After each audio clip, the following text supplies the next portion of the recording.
D'ailleurs, ça a été dommage parce qu'il y a une vingtaine d'années, ils ont dû couper des chênes qui étaient monstrueux parce qu'on voit encore des troncs qui ont été coupés.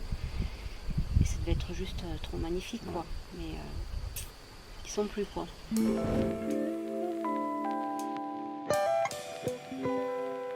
La rencontre, c'est qu'on a une parcelle de Douglas qui était, et de peupliers qui était vieillissante, pour les peupliers vieillissantes et qui étaient à exploiter, et les Douglas qui ont subi la sécheresse et qui sont en train de mourir. Donc on a accueilli Mathieu parce qu'on voulait faire exploiter ce morceau de forêt, et c'est lui qui nous a parlé de cœur de forêt. Oui, mais pas des bons contacts. Parce qu'il n'y a pas que des gens qui vont dans le sens de la forêt. Et couper du bois pour couper du bois. Ah oui, c'était pas du conseil. Voilà. L'exploitation, c'est pas du conseil. Puis on n'avait pas trop conscience aussi de ça. C'est vraiment Mathieu et France qui nous ont ouvert l'esprit par rapport à ça, même si nous, au fond de nous, on respecte énormément la forêt avec tout ce qu'il y a autour.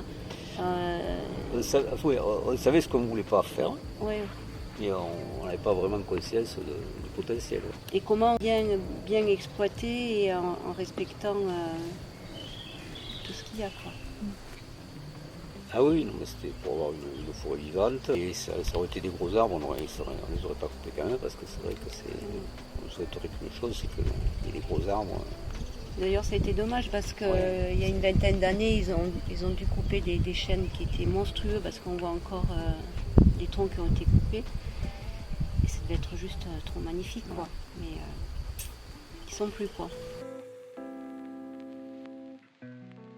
Quand ils sont venus, Franz, Mathieu, faire les analyses de sol, on a passé une journée mais vraiment passionnante parce que c'est vrai que nous, on est quand même bien accrochés à la nature et à la forêt. Tous les matins, on la traverse. On a un parc, on a des chevaux en dessous. Et puis Mathieu, il nous a ouvert les yeux sur tellement un éventail hyper large au niveau des essences, au niveau de la terre, au niveau de plein de choses qu'on ne connaissait pas, on ne s'imaginait pas. Gilles aime bien exploiter la forêt, mais après, quand on ne connaît pas, qu'on ne sait pas forcément, c'est ça que je trouve hyper intéressant, quoi. Puis sur le choix des arbres qu'on va garder, ceux qui vont être coupés, ou dire celui-là, non, il y a une histoire, celui-là, des fois parce qu'il a une forme un peu spéciale, il est tordu, tout ça, on l'aime bien et on va le garder. Il y a plein de petites choses comme ça. Là, c'est un écureuil qui y habite. Oui, des champignons qui sortent dessous. On préfère le laisser à sa place.